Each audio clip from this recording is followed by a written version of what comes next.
So can you tell me a little bit about you, the companies that you work for, and also a little bit about what they are?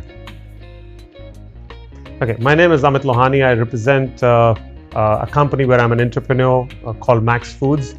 We've been there in the business for the last 20 years, trying to bring in international foods to India, trying to tap into the aspiration of the Indian audience and providing them with the highest quality products from all across the world. On the other side, I also am one of the founders of Forum of Indian Food Importers, which is an apex chamber of food importers in India. Having more than 5,000 members all across India, we try to focus to promote trade, bring in compliance. We are not-for-profit organization. We don't buy or sell anything, but our members do entirely control about $4.5 to $5 billion worth of international trade, which comes into India, and we are, a healthy organization. We liaise with the government in terms of working with them in removing certain complications, barriers, whatever you might call it, and we work with international organizations like UKTI. We work with USDA, the Canadian High Commission, and different diplomatic missions to educate them of what are the Indian rules and how the Indian, customs and other government agencies work if they want to export the products to the Indian market. So Amit, apart from cricket and tea, what do you think, from a personal, professional experience, you think the Indians love about the British? So the Indians love everything about UK, and all of my friends in summer holidays want to go to UK and London and spend a month over there doing shopping and everything else. But the food is something which is very synonym to what India and UK share. So when we go over there, we find these curries becoming the most popular things, or the most popular food over there for that matter.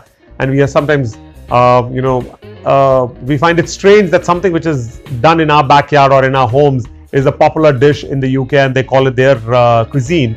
On the other side, we find that UK has a lot of products to offer, especially from different regions of UK. The crisps from UK do very well in India. We find shortbreads from UK do a tremendous job in terms of creating a niche for themselves, because Indians do not understand shortbread cookies, but what they understand is cookies and biscuits. But we are not that familiar with shortbread cookies. Tea, for that matter, which has gone from India, gets repacked, comes at a brand called Twinning, and it's one of the most popular brands in India, and they have their own plant in India as well, and they do their packaging as well.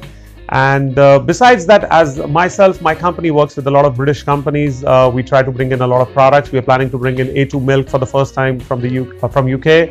Along with that, we are now collaborated with a company called Eatreal. They do these lentil hummus chips, which are earlier produced in UK. Now they are being produced in India, in the state of Gujarat. And that's the beauty of doing business in India, that once you tap into a certain potential of the market, you have the opportunity to evolve to a joint venture where the product can be produced in India, and then you can go to a much larger audience. When you remove all the custom duty on all the tariffs, then you're able to tap into that larger 1.2 billion population. Amit, what is the one thing that you love from a professional or personal experience, the one thing you love about working with the British? So when I've worked with them, they've been quite upfront, they're hardworking, and a lot of times we find that Indian companies in UK are run by Indians. So, that is one of the advantages that we've seen, that these guys are very hardworking. They work 24/7 and they work 7 days a week. There is no holiday for them. On the other side, when we are working with Britishers, we find that they are very forthcoming in their approach. They're willing to market in India. They're willing to invest in the Indian market. They understand the potential of the Indian market, and which is very important. If you don't understand that, the challenge is it comes out to be a chicken and egg story, whether you do the investment first or you want the exports first. So India, you have to work simultaneously. You have to start with the investment. You have to understand the Indian regulation. You have to comply by it. And once you're able to comply by it, then you see the growth in the market, which is anywhere between 23 to 27% year on year on several categories. The health categories from the UK, we work with Naked Bars, which is an all-fruit bar which comes in from the UK. We see tremendous growth for categories like this, which have never seen or being produced in India. Weetabix, which comes in from the UK, though I'm not doing it, we don't import that, but there are companies which are importing these products, and they do a great job, because we find that the Indian consumers love that product, and it's a healthy alternative, and health is very important for the Indian population. Can you give an example of a UK company that you've worked with, Amit, that has successfully entered the Indian market? So, we we met this company in one of the missions in UK where they presented to us a cup of noodle, a noodle cup or something which was very easily available in the Indian market. But what we found different was that this person has reformed or revamped the entire cup of noodle into an exotic cup of noodle. So he was not just doing the noodles, but he was doing rice, he was doing pasta. And the flavors that he was doing, he was picking up the trends from all across the world. So he has a Thai rice, he has a teriyaki, which is a Japanese flavor. So he was picking up these Asian, continental, European flavors and trying to bring it as something which is not a mass product, but something which is catering to the niche. We invited them for one of the shows to India. They came over, they presented themselves at Ahar Food Show in New Delhi, and they found huge success when they were doing the sampling. And we tied up with the company, and now we've launched that product in India at a very nominal price when you look at the kind of flavors that these guys are doing. And it's a meal in itself. So, and the best part about the product is that they are fresh. They taste so fresh that you don't feel that it is something which has been processed in a certain manner. And that's the beauty of any product. If you are able to provide the consumer a product which is going to taste fresh as something which has been cooked for you, that is something that the consumer is looking for and is willing to pay for it. And finally, Amit, as a pet peeve, as an importer, what's the one pet peeve you have about not just British, but any company that's looking to enter the Indian market?